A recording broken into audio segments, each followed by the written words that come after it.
Hi there, welcome to Conversations, where we seek to advance your leader and team excellence by discussing relevant topics that impact today's organizations. Welcome to the show. Hey there, leader. Today we are talking story with everyone's Uncle George. And here we go with the last name, and you can tell that I am not Hawaiian. Kili. How's that? Is that almost right? Almost right. Almost right. Uncle George, as I call him, as well as so many other people fondly call him, was born and raised on the west side of Oahu, Hawaii. He has spent a lot of his younger years in and around the water, fishing, diving, and surfing. He is a devoted husband to wife Connie, is the father of 4, and has been blessed with 7 grandchildren. In 2010, Uncle George started Bay of Dreams, a gift that has touched people from around the world. Uncle George, welcome to the show. Oh, thanks for having me. Yeah, good morning. Good morning. I see that you are at your stomping grounds there in Waianae at the Bay, which is a beautiful backdrop for everybody who will be looking at the video portion of this. And if you're listening to the podcast, you may want to hop over to the YouTube channel and see the beautiful Bay if you've never been there. So thank you for that backdrop. Oh, you're welcome. Yeah, and that's a real backdrop. It's not like on Zoom where people put up the backdrops. Yeah, you'll be watching the sun come up shortly, and All right. lighting Yes. will change, and Yeah, we're pretty cool. It is like 6 a.m. in Hawaii on the island of Oahu right now. So certainly appreciate you up an early riser to come and just share about this gift that you give so many people. And so I'd love to just jump right in and just hear your story about Bay of Dreams and really how that started for you. Okay, sure, we can get started. Well, Bay of Dreams started a while ago, almost 10 years, actually over 10 years ago, and it was because I had a need to basically get fit. Mm. I was having some physical challenges. I had just kind of wrapped up being daddy. Kids were old enough to move out of the house and kind of do their own thing. And I realized that through that process of being daddy, I had gained a ton of weight, had some health issues. And to those challenges, I had to go figure out how to overcome them, and came across paddleboarding. Now you were, when you were younger, you did regular surfing. Is that correct? When you were younger? Yeah, I did regular surfing, seeing paddleboarding at an older age. But again, I was so busy being dad, I never had a chance to get on a board or anything like that. Mm-hmm.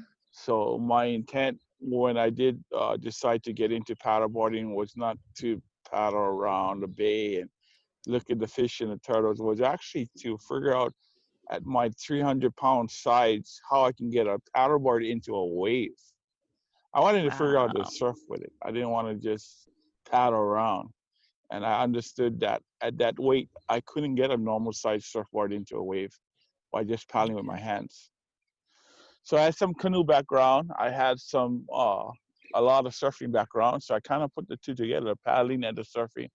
And through that process, figured it out, started surfing, catching waves, through that enjoyment of being on the water. And I was able to drop some weight.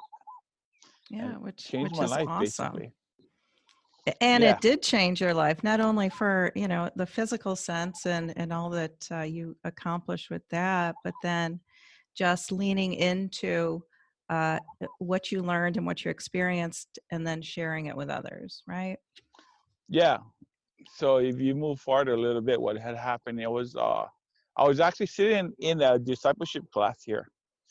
Our church was hosting a conference, and speakers from out of town. And one of the things he said at the very beginning, he said, you can do discipleship wherever you want. Yes. So I started off, said, oh, cool, I can go do it at the Bay. And so I decided that moment that I would use stand-up paddling as my platform to introduce Christ to the people, and my love for God and how he had blessed me through the sport. And yeah, that's how the start of Bay of Dreams started. There was a man within the class that was actually a couple that came from Arizona to Hawaii. They convinced their church that, man, we should go to Hawaii for this conference.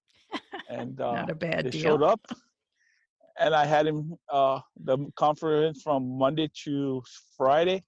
I said, hey, let's head to the beach Wednesday morning before the conference started, and I'll give you a paddleboard lesson, and we'll go paddle around the bay a little bit. And that was the kind of the start of it all. So pretty cool. That is very cool.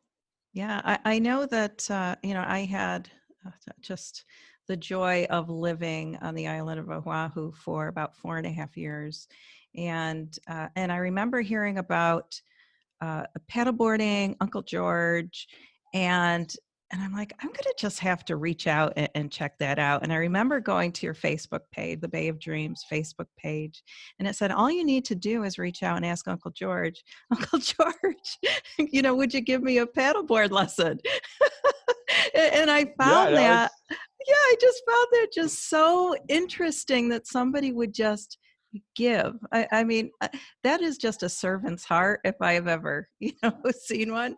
And so it's just amazing how, I came out, my husband and I came out and we got a lesson and we heard this incredible story, which I'm going to have you kind of touch on as really an inspiration prior to even going on the water. But I remember just the joy of the experience of being one with the water, God's creation, and then coming out there another time. I brought another military spouse out with me so she could experience it. So I know it's brought joy to me as well. As how many people have you given this gift to? roughly about 14,500 people. So a bunch. 14,500 people. Yeah, It's they got incredible. free lessons. It's Yeah. kind of crazy thinking about it 10 years down the road, because at the beginning it was pretty raw. I really didn't have the expertise to get people on the board. But as I gave a lesson, I learned. I gave another lesson, I learned. I gave another lesson, I learned. And then it came to a point where I actually asked one of my neighbors to teach me, because he was doing demo classes for his business. He would teach people he would show people how to paddleboard and hope they buy one of their boards. So I asked a good friend of mine, Senpai, to come kind of give me some one-twos on how to go about giving these lessons. And even him, he didn't know and understand what really was going on, because it looked kind of odd at the beginning. Why would this guy sit there and let people use his boards and talk story and get them on the water? And I think my goal was from the beginning was to actually qualify to be Uncle George. Here in Hawaii, uncle is just respect for that person. I have Yes. people that call me uncle that's 20, 30 years older than I am, but because of our relationship and their respect, yeah. So I said, man, I'm going to do this Uncle George deal and earn the respect of people through my actions, through my story, through how I treat them, and through that process I have. And so much so that people have brought people back time and time again, and like how you did. That happens often. Well, man, you got to go. In the beginning, it was, man, this guy, and why am I giving away these free paddleboard lessons? It took about a year and a half to it turned, well, man, you got to go to Bay of Dreams and hear Uncle George's story. And then after that, you get to go paddleboarding. So I like that Yeah. it turned, and the aspect of the story and the why part creates enough curiosity uh, for people to come. Yeah. So what is that story? When people come, they say, Uncle George, will you give me a lesson? What can they expect? Or they can expect to meet a Hawaiian man that's born and raised on the west side, like you said, uh, but a man that cares for people Yes. and loves the interaction between people and talking story and visiting and getting to know people to a point where I can help them. I think one of my blessings is the fact that I created these relationships through sharing this gift of stand up. And through those relationships, because that relationship started at the tail end or of of that person's life at that moment, meaning that I don't know them prior to coming to the Bay. So there's Okay. no prejudging them for whatever's. So when they give me information and we start this relationship, I get the information that they choose to give me that I can act upon.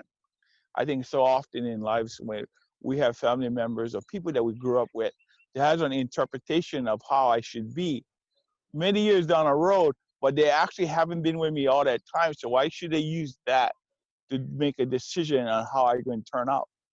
That's And right. so through that process, I got to qualify myself as Uncle George, you know, because I shared the story of growing up and overcoming challenges, and in recent years dealing with the loss of mom and dad and Hmm. some stuff at work. But how I am human like everybody else, and how I personally deal with the challenges and turn challenges into blessings. Hmm.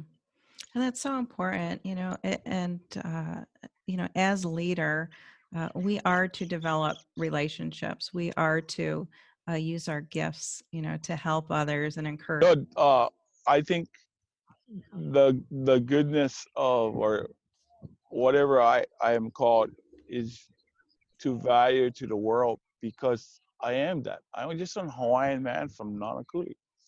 And if you ask the world where's Nanakuli, they probably don't know, but that doesn't matter. The fact that you don't know makes it more important. That anybody from any given place that has this passion to give a gift away, whatever that gift is, can create relationships. And through those relationships, they're going to get the opportunity to impact lives. Yeah. So Yes, a yes, lot of times people get caught up with what I got to do for to do this and do that. And most of the time, you just get excited about what you're doing and share that excitement with some people. It that's doesn't have right. to be one particular thing. It just has to be your jazzy thing that you get excited about. Go do that and watch the people get attracted to you through your excitement, and then share the word with them. Show them how he has blessed you and how he's gifted Hmm. you. Yeah, Yeah, like how I yeah, started with 2 paddle boards, and now I take 40 boards. that's You know, amazing. That's amazing. Because that's increased since when I was there. yeah, A lot of things have been different. I mean, you even had some difficulties because it's not without, when you start being successful. I remember that story about at one point they didn't want you parking your trailer there at the bay, and that was difficult, right? yeah. There was a restriction on the parking, and I had to park the trailer further away to be legal. But we worked Yes. it out, and life is better now. Stayed patient. Mm, Everything is on God's timing. We can get yes, all jazzed, excited about stuff, but in the reality of the world that I exist in, it's it's not my schedule. I that's just a right. participant. Yeah, If more people could get that, that you are just a participant, right? I love that. yeah, You just have to show up. And what I love, you said about, how really, what do you get excited about? So, what is that passion that's burning in your heart? And how you have created this ministry out of stand up paddleboard. And to some people, they may think, how can that be a ministry? But when you are sharing what God has put in your heart with other people, that is truly a ministry. it is. And I wasn't calling it a ministry at the beginning, but as I witnessed God work through me, it kind of evolved into this crazy ministry. And now I get to do the what if button. And I Mm, work at a refinery, and in a refinery, we have a program. What if I move X amount of barrels of a product over to another tank? What would the numbers change? So you put in the equation, you push the what if button, it shows you what happens. Yeah. So in my situation, I literally pushed the what if. What if I went to the bay and lay down 2 boards in the sand and lift up my hand and said, I can do this for God's glory. I will give away these free lessons. What if? And I did that, and through that process, I was successful in sharing my gift. And through that process, he has blessed me with so many great relationships. People that I can talk to, like yourself, from across the world, and just visit and say hi. How are you doing? Yeah. Yeah. And so, yeah, get jazzed about what you're excited about in the point where you'll create some attention, share that attention, create relationships. Listen more than you talk, and into that Mm, process, you'll be yes, blessed. You'll that's be right. blessed. Yeah, I Because I'm a imagine. talker and I can talk, but when I come around, especially new people, uh, it's limited to my story. But once I get into a predicament or a situation where we can talk face to face, man, it's all about listening. You Mm, cannot help anyone without knowing their challenge. yeah. And the best way to figure out what their challenge is to listen. Yes. Yeah. Yeah. Great leadership skill right there. So, what might be some of those, your ears perked up to hear? What are some of those challenges that maybe you've experienced with some of the people that have come to the Bay over the last several years? Some of those stories.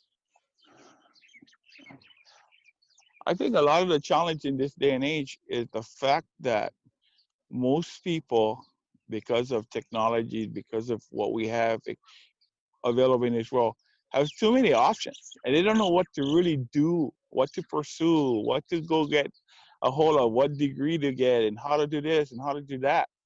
And so one of the things that I like to do is have people meet me at the bay bright and early, and we'll go out there on Just the like board. this. Yep, go out on the water and watch the sun come over the mountain, and call it Mm, a new day, a new opportunity, a chance to make decisions and then go make them right by your actions. Yeah. A lot of people make decisions and they never make them right because they never put the action behind them.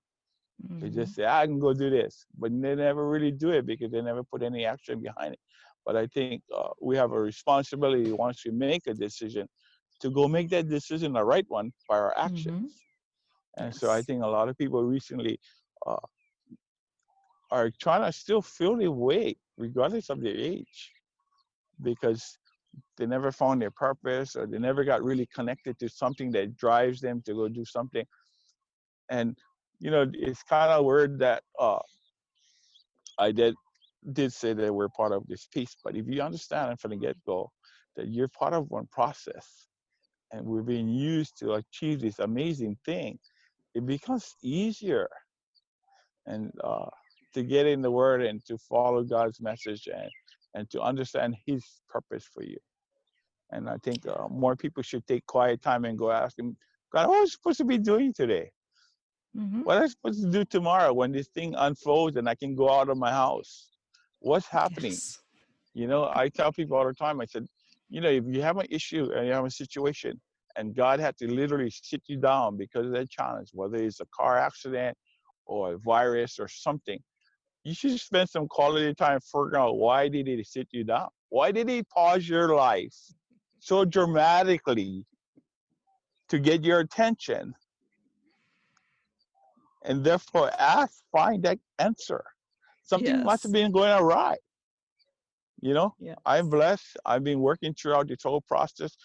Connie been blessed in our family. We're watching the grandkids. We're fortunate, and I just flip that in. Okay, I say in the sweet spot of this operation as this piece in this game, and therefore my question doesn't need to be changed. That's how I look at my situation, and Yeah. just stay fast to the process. I must be doing something right because all is working out. So let's stay to the process. Let's continue doing what we're doing.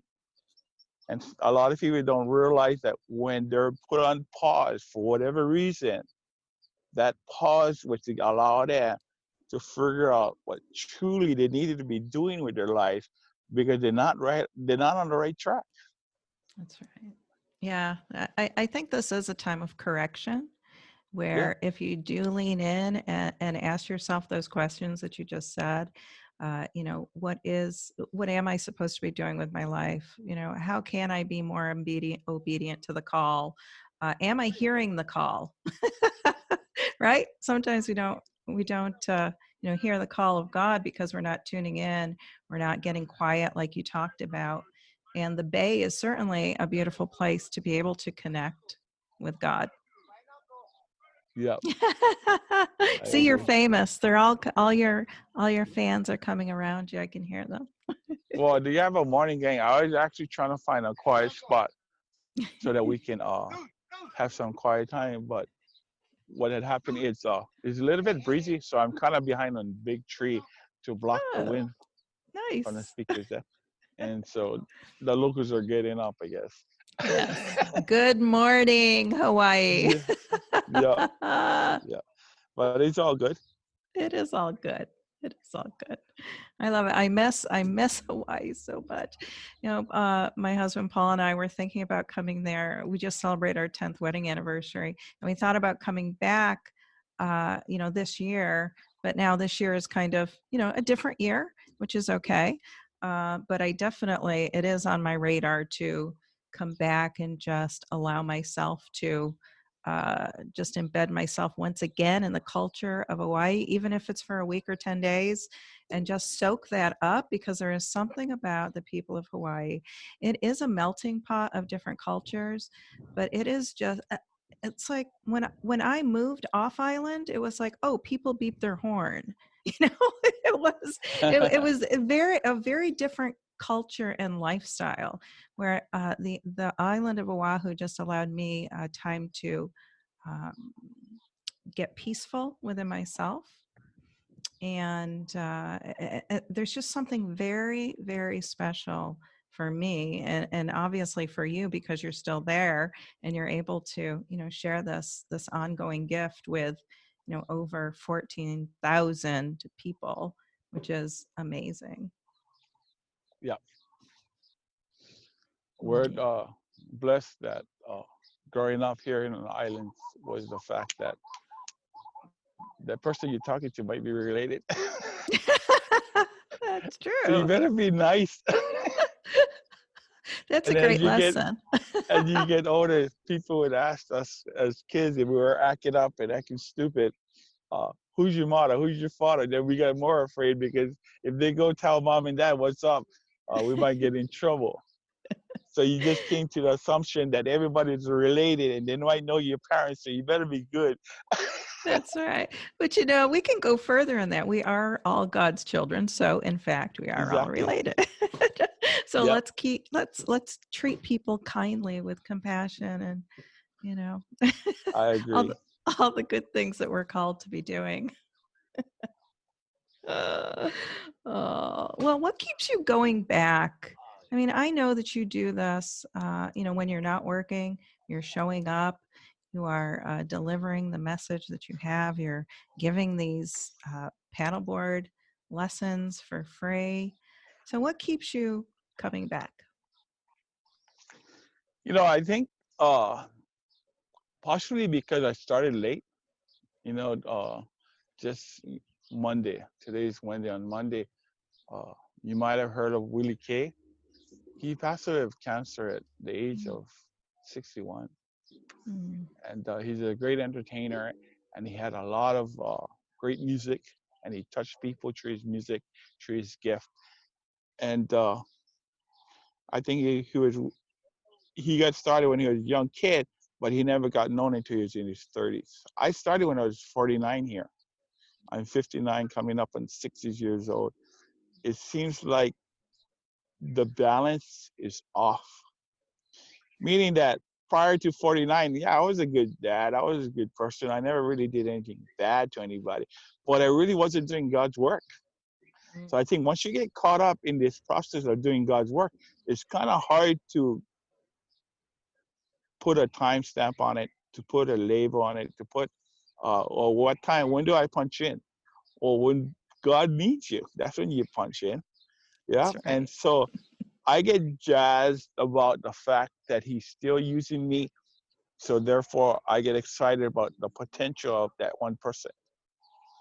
Who's going to be that person that's going to come to the Bay and going to tell me this story? They're probably going to make me cry. But oh well, through that process, we can cry together and build this great relationship.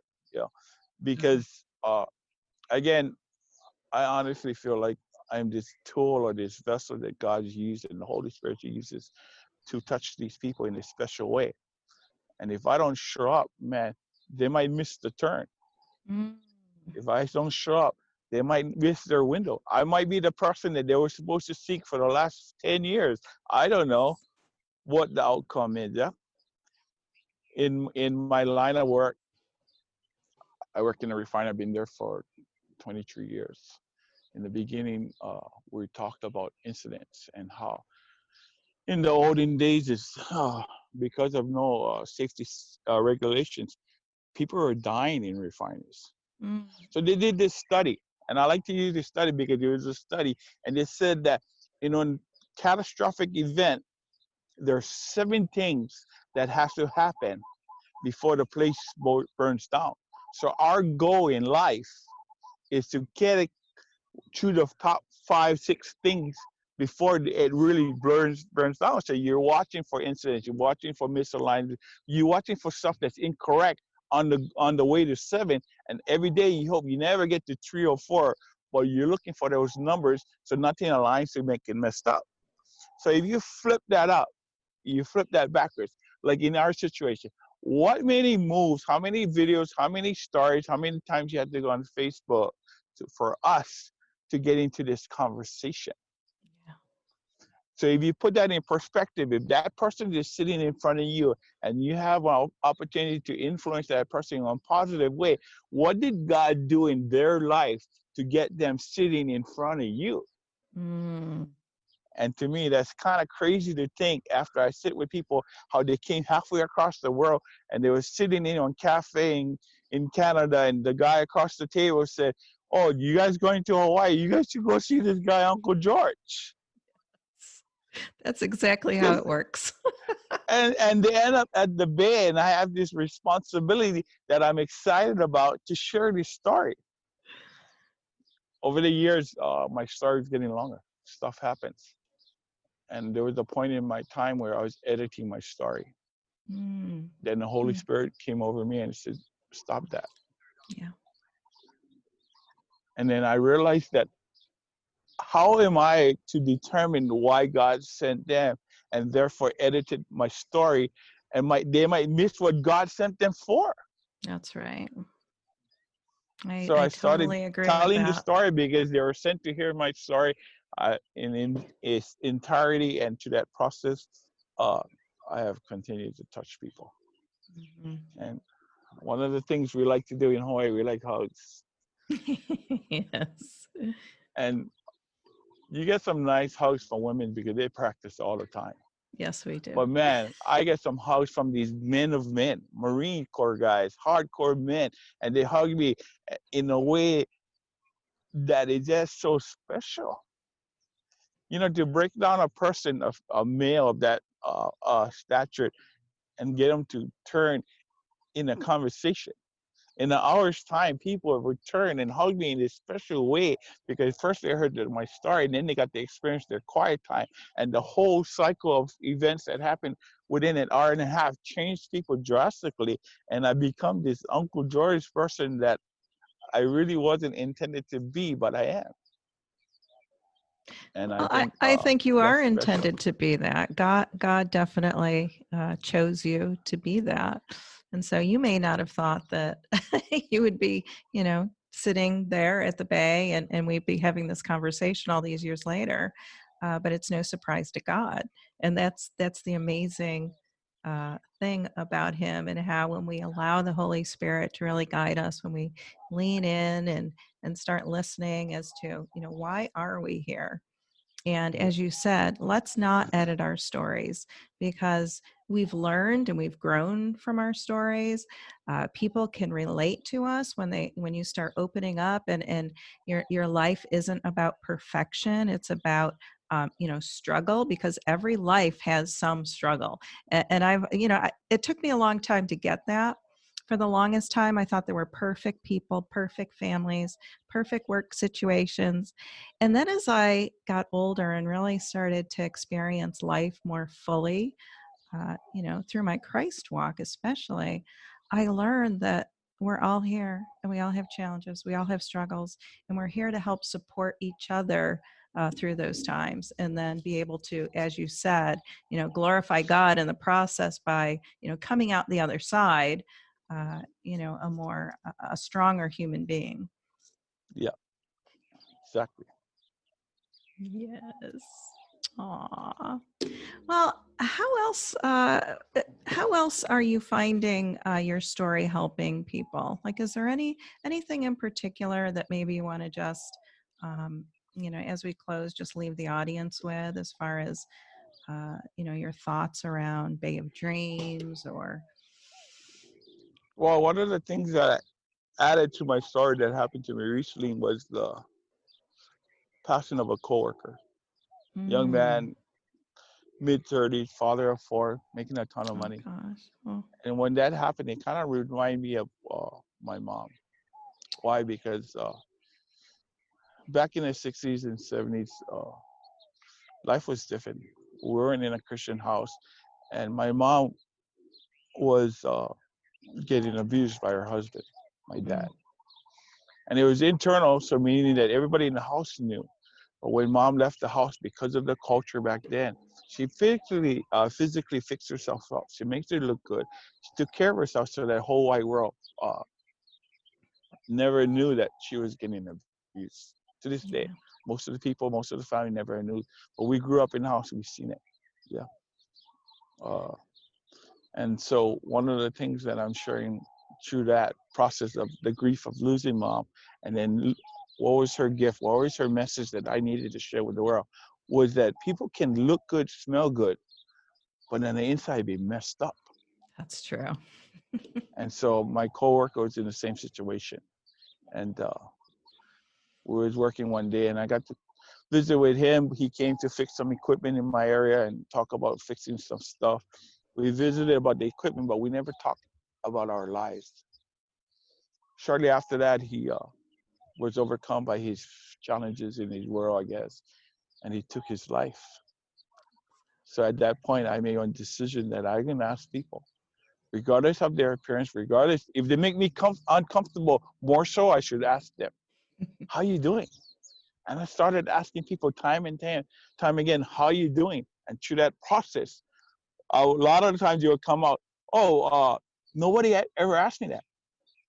I said, well, because you probably drive a Mercedes, because you're a dentist, you live in Canada, you look good, smell good, so you never have problems. Yeah. Or you an entertainer that sings on stage and you look great on the stage singing, so nobody's gonna ask you.